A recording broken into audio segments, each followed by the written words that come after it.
What's up, card family? I finally came up with a name for this series. It's going to be called KPs and LPs. And this is the third edition of KPs and LPs. And I'm going to make a little playlist. And these are videos that have been inspired by two YouTubers. Number one, Big D for Life with his Emmett counter. And I have the Kirby counter. And also inspired by Pepino Man, who did a video where he showed off some of his vinyl records. So I've sort of combined those two elements into one. So we're gonna hit the Kirby counter today. Before we do that, I did a video not too long ago about some care packages, and one of the care packages was from Jeremy, the card dreamer, and the video got messed up and parts of it got cut out. And so I wanted to share, these are actually the four main cards in the package that didn't get shared at all. So these are 1965 Philadelphia football cards.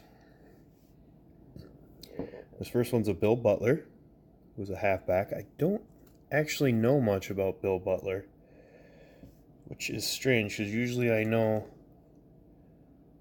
about these guys. The second one is Paul Flatley. They have him listed as flanker.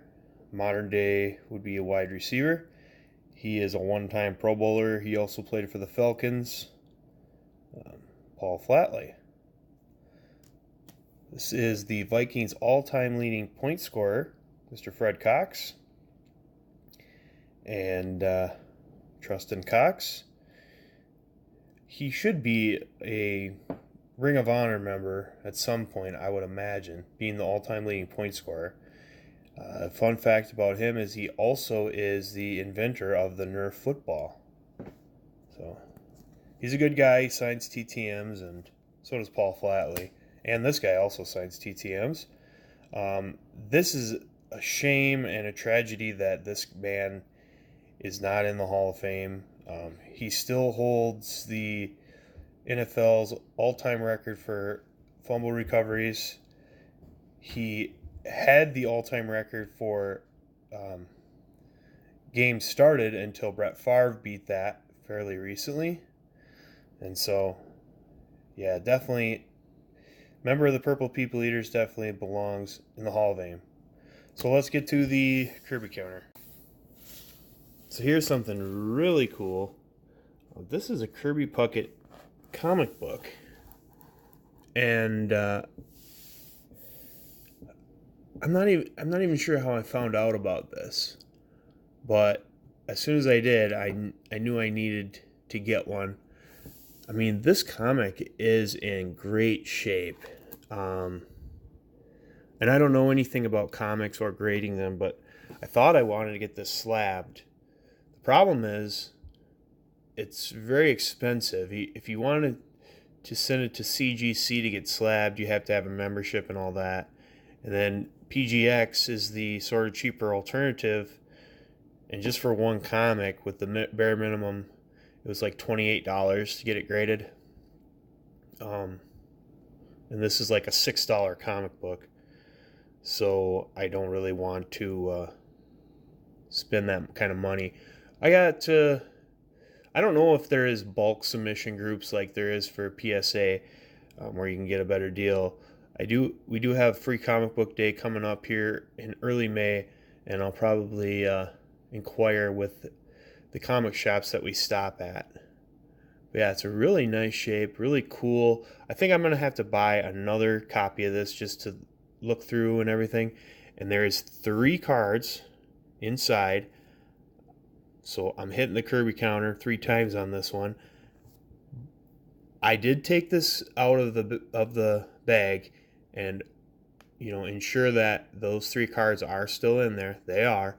But yeah, like I said, if I get another copy, then I'll be able to remove those cards and put them in a binder or something. So that's my cool comic book. Up next, we have this 1993 Select Stars with the sort of Dufex effect here. It's really hard to see on camera, but this is a very cool looking card.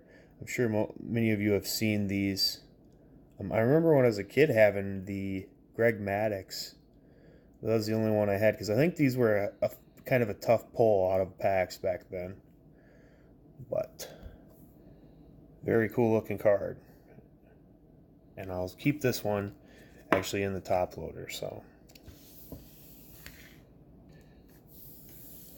okay, here's another rookie. And with this one, I officially have all of the sort of official rookie cards. I recently picked up the OPC, and this is the Leaf. So this is the Canadian version of the Donruss. And yeah, so that's cool.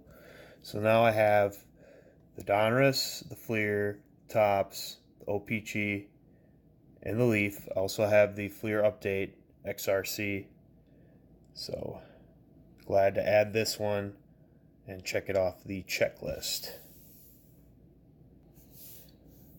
So this is definitely one of my better Kirby Puckett mail days, because typically I show you a big stack of 70-cent cards, and this is mostly of like the $3 to $10 range, so a little bit better cards.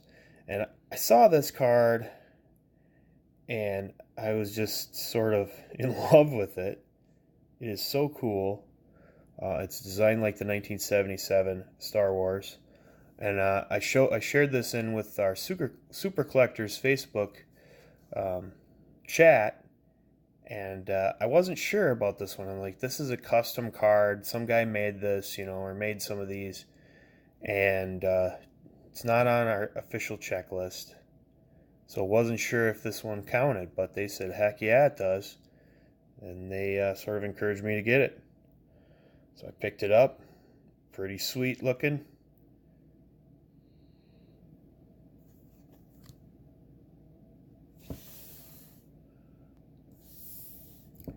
Here's the one sort of cheapie of the bunch, and probably the only one that will go in the binder. This is an OPC. I think this is the first year where a base OPC card wasn't exact replica of the Topps brand. 91 or 92 they came out with OPC Premier, which is different, but this is just the OPC, and this is a 1994, and I was just browsing on eBay and seen this card up for 1 cent, so I threw a quarter bid on it, and I won it for 1 cent. So nothing special, but it's one I didn't have.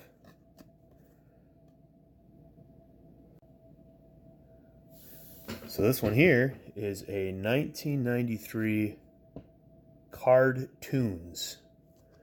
And this is actually an insert card, and I'm not sure which company makes this.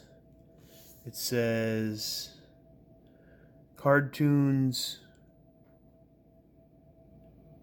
Baseball is a parody and not licensed by Major League Baseball Properties or Major League Baseball Players Association. But this was definitely on the checklist. And this is a foil insert of Mr. Kirby Puckett. And I'm not sure if he plays for the Fins or the Things or what, but it was a really cool looking card, a nice art card, and yeah, it's pretty sweet. Okay, this next card is nothing too special, but it's a nice looking color out of Optic.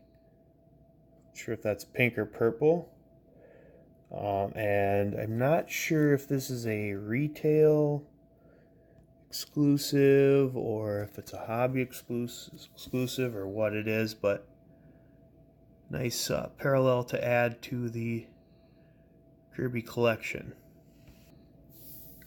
This next one is from a insert set that a lot of 90s collectors are familiar with because it's just a gorgeous set. And this is from 1995 Stadium Club, and this is the Ringleaders inserts. And let me take it out of here and see if we can get a better look at it.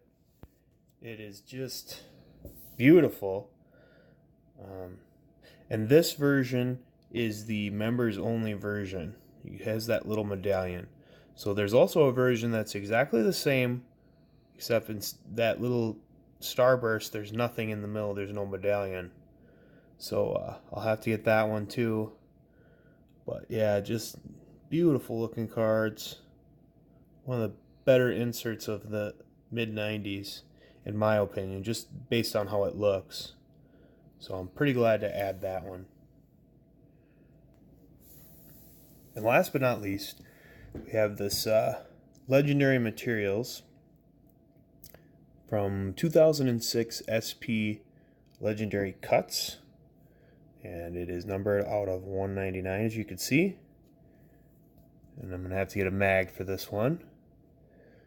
And it says, congratulations, you have received Kirby Puckett Game Used Baseball Card. On the front of this card is a piece of memorabilia that has been certified to us as having been used in an official Major League Baseball game.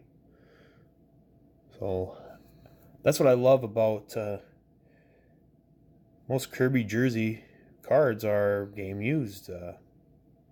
Because he's not around since the player worn craze, you know, where you just put on a jersey and take it off and there it's a player worn jersey, you know.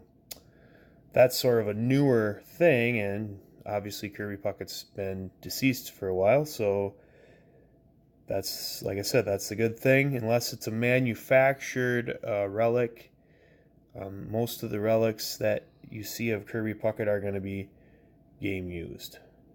So that's the episode for today, and thanks for watching.